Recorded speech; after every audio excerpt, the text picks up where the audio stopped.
Today for Mousetrap Monday, we are going to deal with a rat problem. I was recently contacted by a friend who says they have rats living in their chicken coop. The rats are eating the food and they've dug tunnels in the dirt floor.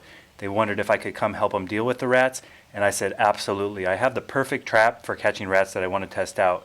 I have all the components here. This trap was invented and designed by a YouTube viewer named Tom, and he was inspired after seeing my video on the Tai Long bamboo trap. It's really effective. I'll put the link in the description box below on this trap. We caught several rats with it. It comes through like this. There's a hollow tube. There's a system here with a trigger, a noose in front, and then the engine's this big powerful bamboo, almost like half a bow. They come through, touch that trigger pad, comes up, and man, that is some force. It chokes them. So this is a great trap design, the Tai Long bamboo trap, and Tom came up with a modern version using PVC pipe and wood.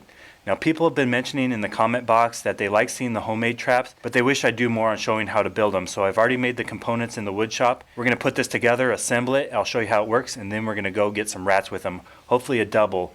Now, Tom sent me the designs. I used the material I had, so the sizes aren't the same, but he was really specific in the designs, and also sent me some photos of how well it works for his neighbors. He had a photo with a double on either trap, so he got 4 rats with these. It looks like it works great. Let's put this together. Now we have the 2 face plates here, the bases, the sides. I'm just going to start assembling this. I've already done pilot holes. The first thing we're going to do is take our 2 wooden face plates. We have a hole in the bottom, a slot, some holes up here. We'll show you what those are for as we put this together, but these holes match up with our pipe. You can use different sizes. I've cut some slots in here and 2 holes in the front. These are for the noose. This is for the trigger. But these fit in the wood just like this. There we go, that fits nicely. Now we're going to put the stand, the base on these. I pre-drilled holes there so it shouldn't split the wood, and it should go right in. Now we'll do the other side. Now that our trap has a firm base to stand on, we'll put on the cross pieces up here. You can flip it around and do the other side.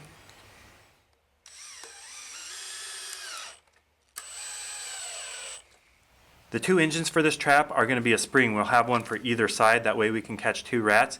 I got this at the hardware store. They use these for patio screen doors to keep it closed. It's pretty cheap, and to attach it we're going to use an eye bolt. Here I have an eye bolt. I have a flat washer. I'm going to put that through and then tighten it through with a nut and a lock washer.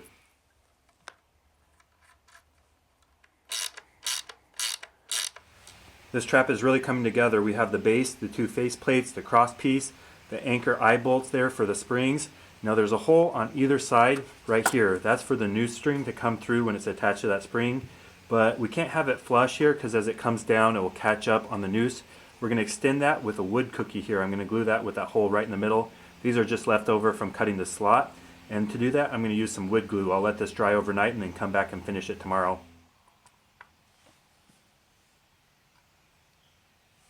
It's now the next day. The wood glue has dried on our spacers on the front plate. This frame is really secure. We have the pipe down there. The last thing we need to do to set this up for catching rats is attach the 2 engines and the trigger system. The engine's attached just by this loop. It goes into the eye-ring. We're going to have 2 of them at a slight diagonal. This one's going to come like this one to this hole, and we're going to cut the spring just at the right tension so when you pull it back it will come right to this level. That's where we're going to tie it to the string, run it through that hole and down into the noose. I tested out what length I want for the spring just by stretching it, seeing how far it goes. That seems perfect. That's going to be quite a bit of force for the rat. Now if you pull these springs, they'll stretch. Then you can just cut it with wire cutters and attach it to the string. So we'll give it a cut like that. It cuts pretty easily. Now this has a little loop here. We're going to run this into the eye bolt and attach this to a string. This twists on just like putting a new key on your key ring. It spirals around and locks into place. We have both our springs attached, and I have a piece of string here we're going to use for the noose. I tied a loop in there. We're going to cinch it down to the spring, come back around on itself, pull it through. And I went several rings in, that way it will be really secure, won't pull out. Now this end of the string here, we're going to run through these holes and down to the noose. So this is what the trap looks like when it's set. That spring has quite a bit of tension on it. When the rat sticks his head in that pipe through that noose, hits that trigger, releases, and on the other end of the string we'll have a rat caught in the noose. So here's one of the components we're going to need to set up this trap. This is the trigger. It's just a cut piece of PVC pipe there. It attaches to the string and then to a little stick, almost like a fishing rod. And you'll notice right here there's a little lip, a little hook here. What happens is this fits down in the slot and then it hooks on to the edge of that slot in the pipe. That's what holds everything in place. The rat will come through, push that forward, then it will come up. What we're going to do is pull this string and that spring all the way to the top here. We're going to measure it where the stick comes with the trigger about leveled, and then we're going to tie a knot in this. We have our trigger here attached with the string to the back end of the stick. The front end of the stick is attached to the string attached to the spring that wants to go up, and this is about level. The last thing we're going to do is take this end, go through the hole in the pipe, down and around, and then back through this hole, and then tie a knot. We tied a knot in the end of the string. That way when we pull the spring and the trigger lever down, we can create a noose. This will hold it in place. When it sets it off, it will go up, and that knot will hold this noose so that we can get the rat. Now the last thing we need to do is tie a fixed loop that fits over the tip of this trigger lever stick. I had to make some adjustments to get this working just right, but we have our top loop all tied off, the snares under the tension of the spring. We're ready to start catching rats. To set it, we'll pull down the trigger system. Make sure our trigger's in that slot first. Hook on the front of the stick into that loop, and then get that trigger system all hooked on the inside of that lip of the pipe. That trigger is holding everything in place, so we're now ready to dress the noose. When the rat goes in and pushes this trigger, it will push it forward. It will go up on the back of the stick, release the front on this loop, and the snare will go up just like this. I'll do 2 fingers because it's quite a bit of force. That's going to work on rats, so let's go set this up. I got to do the same thing on the other side. Maybe we can get a double, so let's go put this in the chicken coop with the motion cameras and see what happens.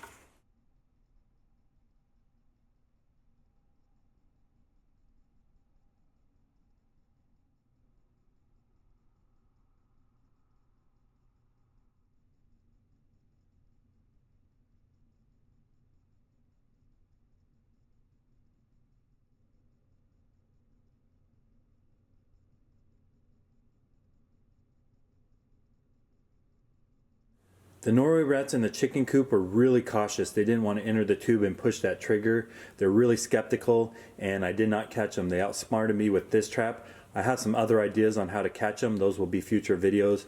But in the barn, I have a problem with pack rats or wood rats. I recently posted a video about a 3D printed Mescal mill, and one of these big fat wood rats came, sat on the bucket, and licked off all the peanut butter. So I think we're going to have better luck with the pack rats in the barn with this PVC tie-long trap. Now I made one improvement. I added some screws to the top of the entry hole. That way if it goes off, it will hold them in place. I'll show you what that looks like. Then we'll go set up the motion cameras, see if we can get a pack rat with this trap. You can see those screws, so when that trap goes off, that should hold them in place. I have one on either side. It's almost dark and I think the rats are about to come out, so let's go set up this trap.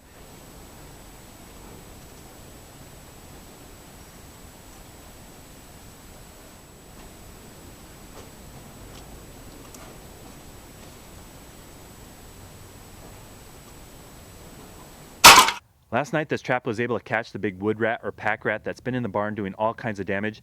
I had to be really selective in how I edited the video just because YouTube is flagging every one of my videos now. So if you want to see the footage of this trap in action, check out the other video I recently posted. It will direct you to my website where you can see this trap in action and be educated on how it actually works. So if you're going to want to see that footage, go there.